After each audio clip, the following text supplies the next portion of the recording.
there was an agreement on health care that would help people I represent in Ohio. I think it is necessary to deal with the unsustainable status quo, but we'll continue to work on it. And as you may know, a couple of committees, including my committee on finance and the health committee, have said they're going to start holding hearings. That's a really good idea. I think more hearings on this specific legislation. Even though we have held hearings on the Affordable Care Act, dozens of them, we didn't hold one on this specific bill. And so I think that's important.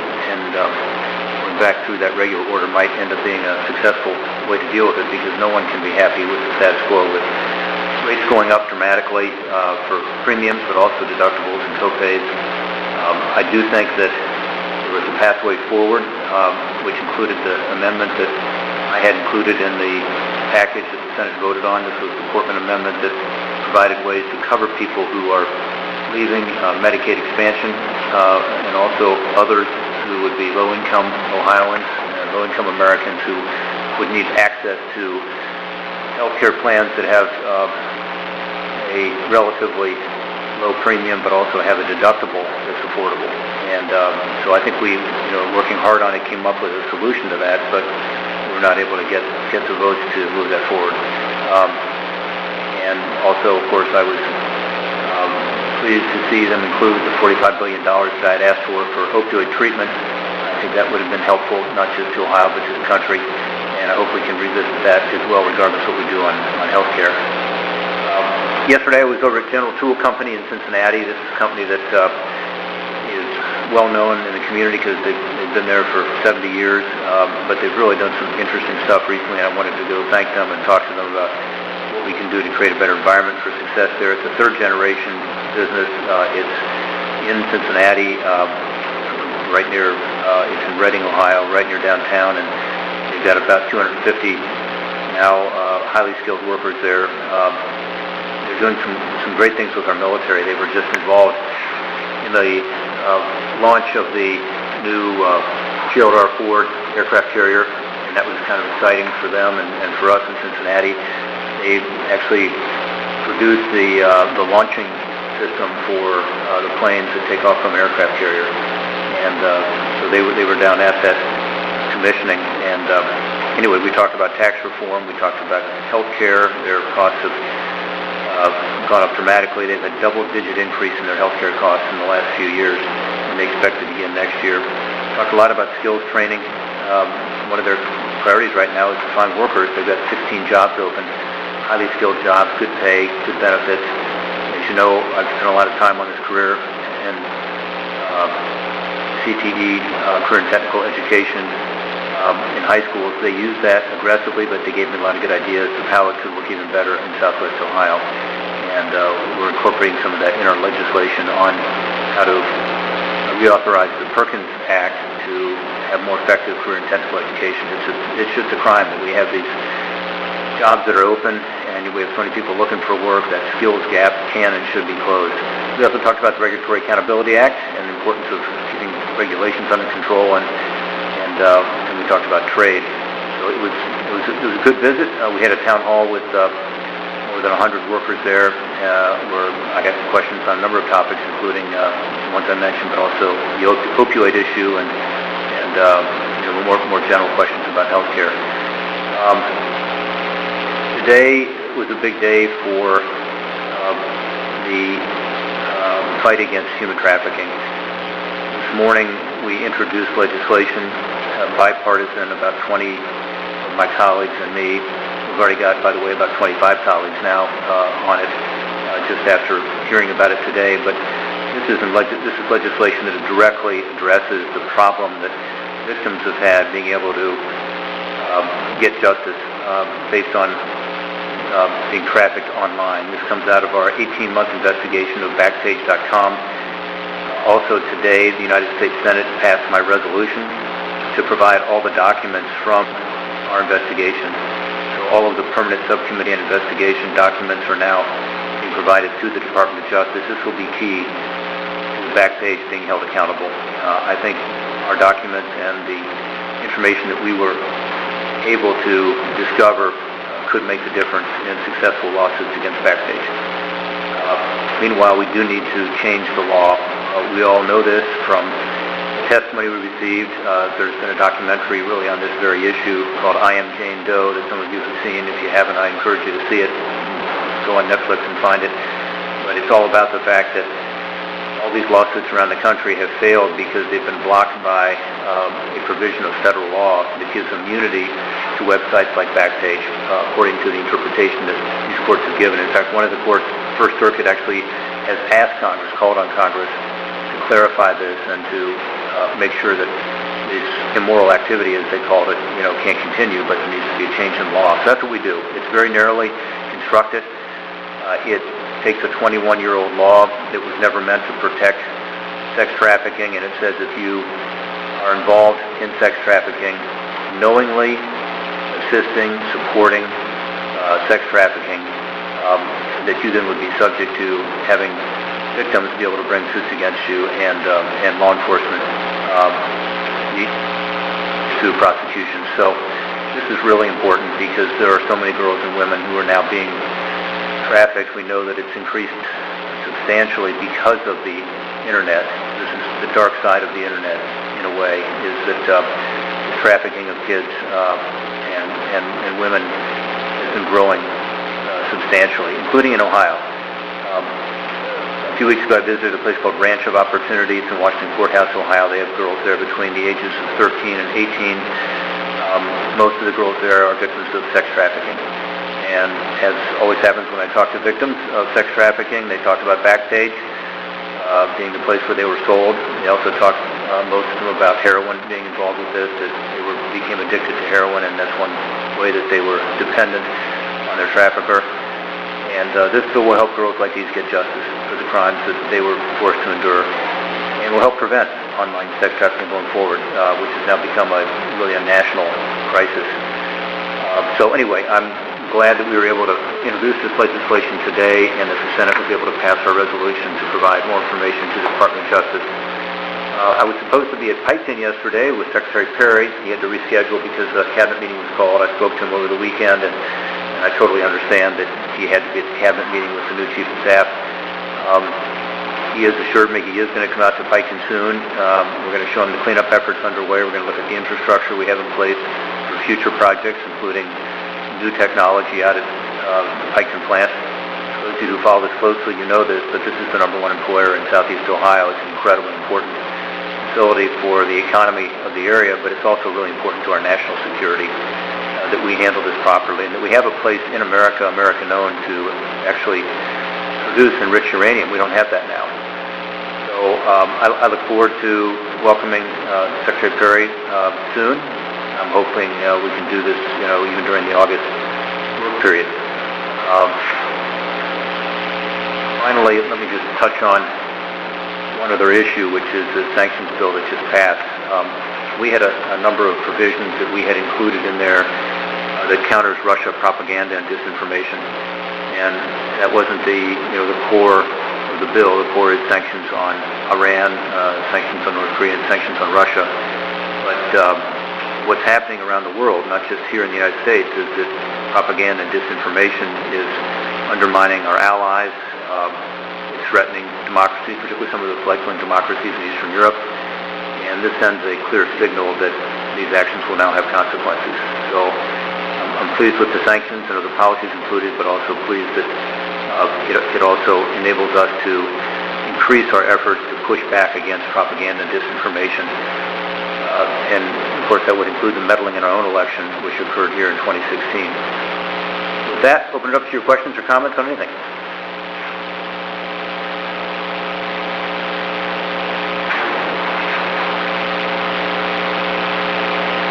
Senator, this is Jessica. Can you talk a little bit about sort of the coalition that you got together on this Backpage thing? It sounds like this has been the defense that Backpage has used over and over again. It's Section 230 of the Communications Decency Act. Mm-hmm. Can you talk a little bit about how this basically sort of takes a key weapon out of their defense arsenal, so to speak? Yeah, well, first of all, finally, we're doing something to help these victims be able to to give them the tools to be able to win these cases. And we did this carefully, thoughtfully. As you know, this is something that came out of our investigation, but also now with this documentary, a lot of other people are aware of it. And I'm pleased with what we got to endorse. It includes all of the groups nationally that are involved in sex trafficking. The National Center for Missing and Exploited Children is one. I don't know that they normally endorse legislation. But also, we got some great law enforcement groups, including Fraternal Order of Police, National Association of Police Organizations, the chiefs, the law enforcement officers, the National District Attorneys. So we have a broad coalition. And it's a carefully crafted solution. It's much more narrow than the House version, which, as you know, some of them had a concern about. I'm not saying they don't have concerns about our bill. They may, but they shouldn't, because our bill does not affect the people out there who are, not involved in sex trafficking. If you're actively involved in sex trafficking, you're knowingly assisting or supporting it, yeah, you should be concerned about our bill. But if you're not, you should not be. So it preserves the freedom of the Internet, and at the same time it ensures that there is a way to fight back against this increasing problem we've got in our country of people being trafficked online. And talk again, if you don't mind, about what handing over that information to justice from your 18-month, was it 18-month investigation? I think it was 18 months. How you think that will result in some sort of punishment for Backpage? Yeah, I mean, we had to go through a process on that as well to get the Senate itself to vote to allow this information to go to justice, because it was done in the context of our investigation in the Senate. And done subject to a subpoena, which you recall we had to go through the district court, appellate court, and all the way to the Supreme Court to get that subpoena enforced. So it's very important information. It enabled us to show that Backpage.com purposely and knowingly committed crime in the sense that they actually edited ads, knowing that it was about underage girls, using keywords to be such as Amber Alert or young girl or cheerleader. So clearly they knew what they were doing, and yet they ran the ads anyway because they wanted to make a profit. And so I think this information will be quite helpful, as I said, in allowing the Justice Department to be more aggressive in pursuing them. But still, Jess, we're going to have this problem with Section 230 because the courts have interpreted it to mean that there is a blanket immunity. And, we need to be sure we're responding to that. And all we're saying here is, Section 230 and the bill itself, continues to provide for Internet freedom. We're not affecting any organizations except those that are actually involved directly in sex trafficking. And if they are, they shouldn't be protected. That was never the intent of Congress. In fact, the so-called immunity under 230 that Congress put in place was put in place to help the good actors, We've retained in our bill what's called the Good Samaritan Law, which helps the good actors, those who are trying to stop trafficking and therefore screening some of this malicious activity online. So we protect the good actors. We're not affecting people that aren't directly involved, that aren't actually, participating actively and knowingly in supporting or assisting or facilitating sex trafficking. So we think it's the right balance, and I'm hopeful we can get it passed and start to help some of these girls and some of these women. And, it has two effects. One, give these families the tools they need to seek, the appropriate remedy and get some justice. But second, by holding these websites accountable, we can finally begin to combat this online, for the next generation of girls and women who would otherwise be exploited. So this is a big day for the efforts to combat human trafficking. Thank you. By the way, we got, I said, about 25 co-sponsors now, and it is across the board. If you look at the list, it goes from Ted Cruz and Mike Lee on the Republican side to people like my co-sponsor Richard Blumenthal and other good Democrats who Gene Shaheen just signed up as an example. Amy Klobuchar. So it has a broad co-sponsorship list. Senator, this is Jeremy Wells from the Iron Tribune. I was wondering if you would care to comment on the Russian kickback on the sanctions bill and the impact of a reduced consulate on diplomacy with our rather antagonistic neighbors. Yeah, look, I think it's too bad because, as I've said all along, we want to have good communications with Russia, and we do share in common a strong interest in combating Islamic extremism, as one example. But they need to be held to account, and they know what they've done. I mean, this is not a secret. They know they have meddled in our own election, and they know that they are using disinformation around the world, including in Eastern Europe, and specifically right now in Ukraine, where things are very, very challenging for the Ukrainians because of Russian activity. So this is a way for us to send a clear message to them. They have to know there are consequences, and it doesn't mean we want to cut off relations. We don't.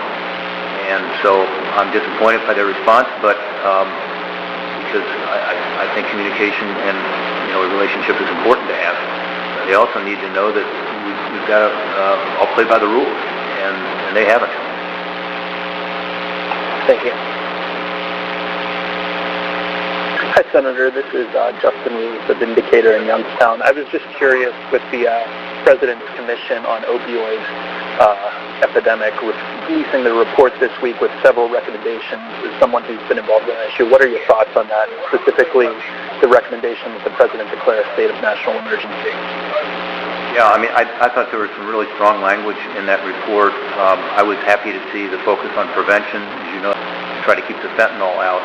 I don't know if we talked about this, Justin, but this is the issue of this deadly opioid called fentanyl, which is 50 to 100 times stronger than heroin, coming in by the U.S. mail system, mostly from China. And it gets delivered to P.O. boxes in the Mahoning Valley or to an empty warehouse in the Mahoning Valley, and then people take it and sell it. And that is something that we can do more on right away, just by having the post office provide law enforcement with the information about where the package is from, what's in it, where it's going. And law enforcement is with us totally on this, including federal law enforcement and Central Northern Police and others. And we're trying to get the post office to come around and support this legislation. But it's called the STOP Act because it's about stopping fentanyl. And believe me, we're going to use that endorsement from the Commission to try to get Congress to pass the darn thing, and I know the President would sign it if it was on his desk. So I think there's some good things in there, and yeah, I mean, I think the President saying this is a national emergency, is to me obvious that he can and should, and I think he's effectively said that on occasion, because the question is what are the consequences of that, and I hope that would be that we more aggressively implement the existing legislation we've got. The Comprehensive Addiction Recovery Act we just passed last year. The Cures legislation is now providing funds to all the states. And as I indicated, I hope we can not only continue the Cures legislation, but increase it, as we did in the draft of the health care bill, to provide even more funding for opioid treatment and recovery. But Jeremy, it was good to see the report. It's good to see the report come out, and now we've got to act on these things. Thanks everyone for your questions. Please let Kevin or Emily know if you have any follow-ups.